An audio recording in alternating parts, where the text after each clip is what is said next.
Welcome to Whispering Loudly, the award-winning Workshop Whisperer podcast, as featured by Apple, with Rachael Evans, the #1 automotive business coach in the aftermarket, thanks to titanium sponsor Mechanic Desk and gold sponsor Podium. It's one of our Workshop Whispering episodes today where Rachael answers your questions about how to improve your auto repair business. Rachael, you say one of the biggest problems you think is that people don't ask for help early enough?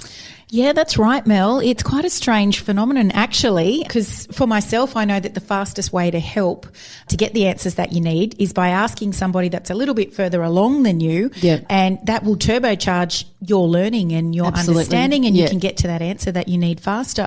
But unfortunately, pride gets in the way for many workshop owners who don't want the outside world to know that things aren't as good behind the scenes as what they appear to be. Or even their family members, maybe. That's exactly right. Even, a husband doesn't want a wife to know, or a wife doesn't want a husband to know what the financial situation of the business might be.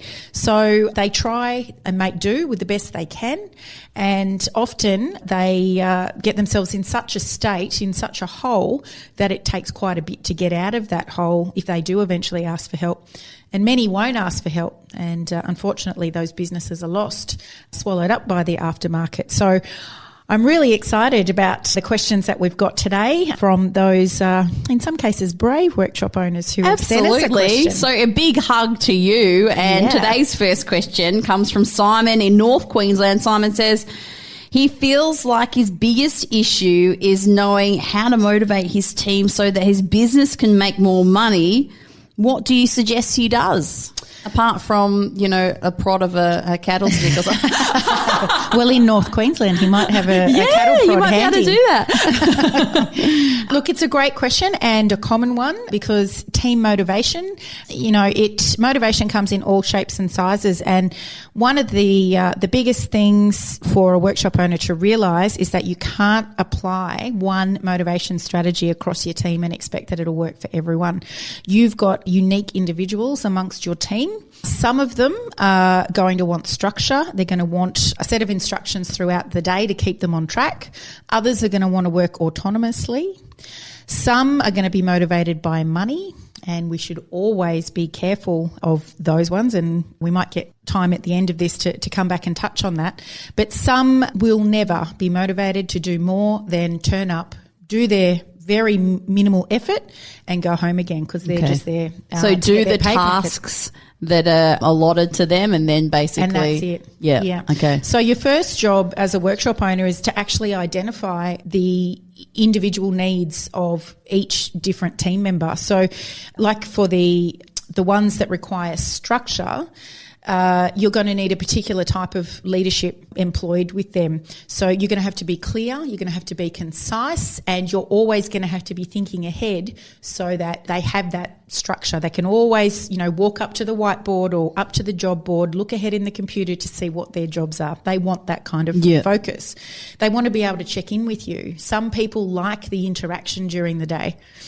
Others will like to work autonomously, so they don't want you hanging over their shoulder, and you coming to check in on them all the time will, in some cases, belittle them. Makes them feel like you don't trust them. That's exactly right. And of course, you'll have the odd person that you need to watch because their workmanship isn't where you think it should be. I'm not talking about those people, but somebody that wants autonomy will feel motivated if you show that you're prepared to give them that responsibility. So there's really a couple of different forms of motivation, and autonomy is one of them. Being able to connect your people to your purpose is another. So if your team members understand why you are doing this thing called business ownership, where it is that you want to go, why you want them to deliver the type of service that you're asking them to deliver, they're more likely to get on the journey with you.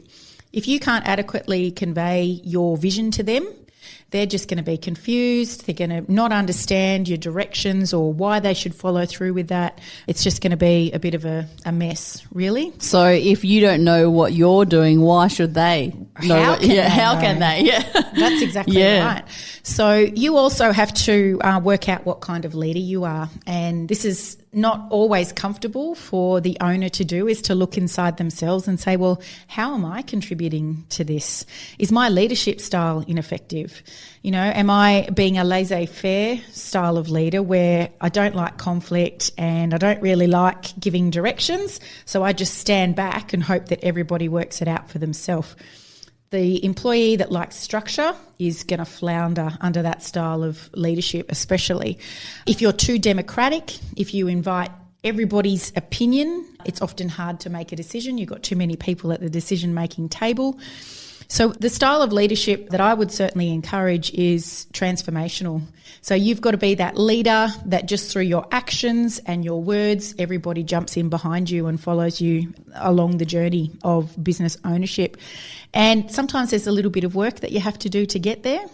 But if you recognise that you've even got one or two people in your team that are really on board with you, well, sit down with them and do an interview, so to speak, and say, you seem to be really on board with what you're doing here. What is it that you see that excites you? Okay. Or why is it that you choose to stay and work here? And they might say, because you're helping me progress my career. It's a great work environment. Listen to what they're saying, because then you can use those words in your next job advertisement when you're recruiting.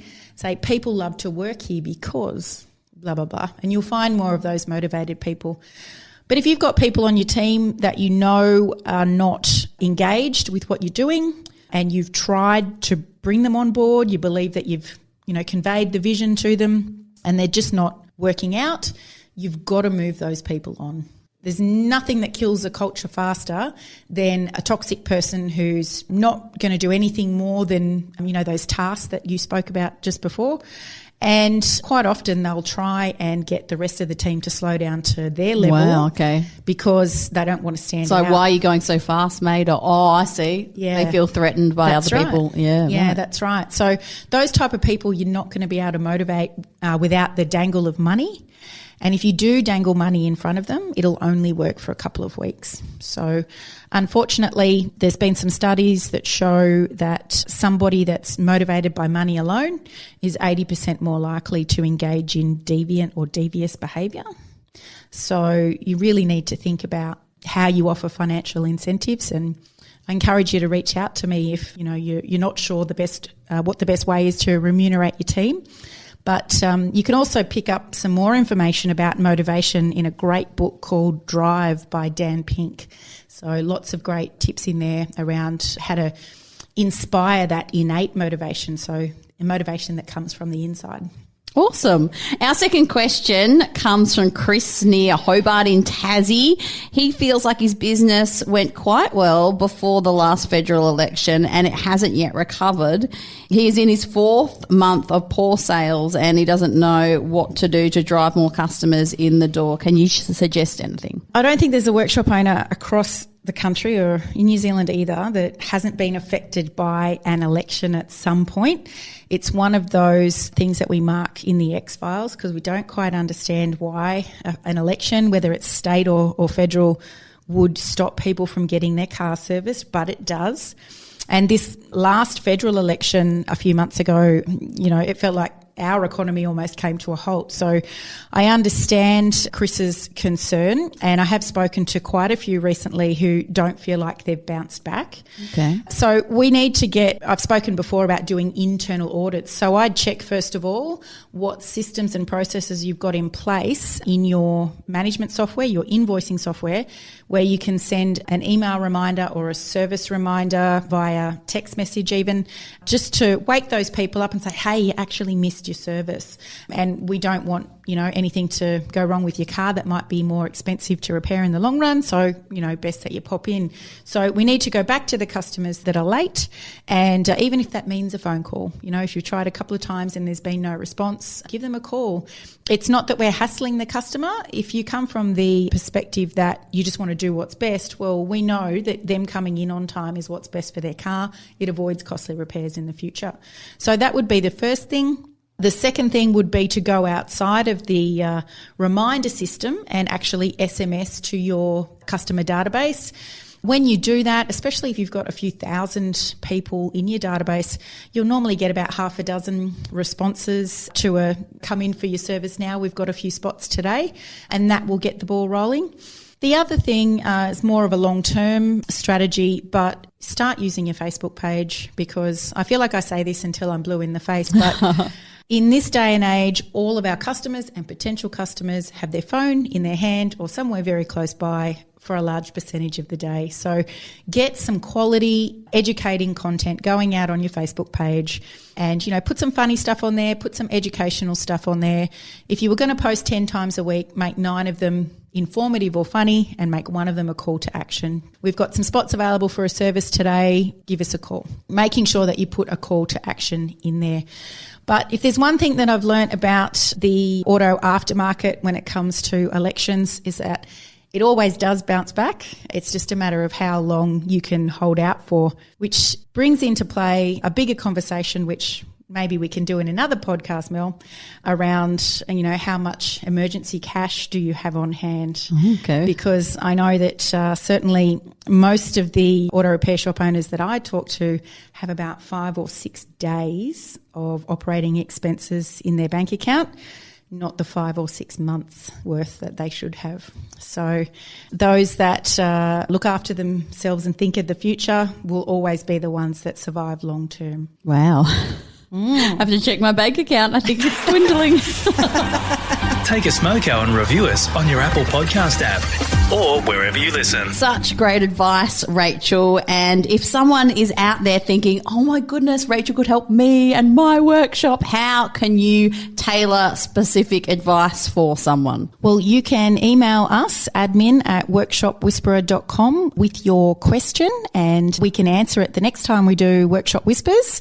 If you know that you need help sooner, though, I really encourage you to reach out so that we can have a discussion about whether my coaching is right for you and your auto repair shop. So reach out to us either way, admin@workshopwhisperer.com. Thanks for listening to Whispering Loudly, the award-winning Workshop Whisperer podcast, as featured by Apple with Rachael Evans, the #1 automotive business coach in the aftermarket. Thanks to titanium sponsor Mechanic Desk and gold sponsor Podium.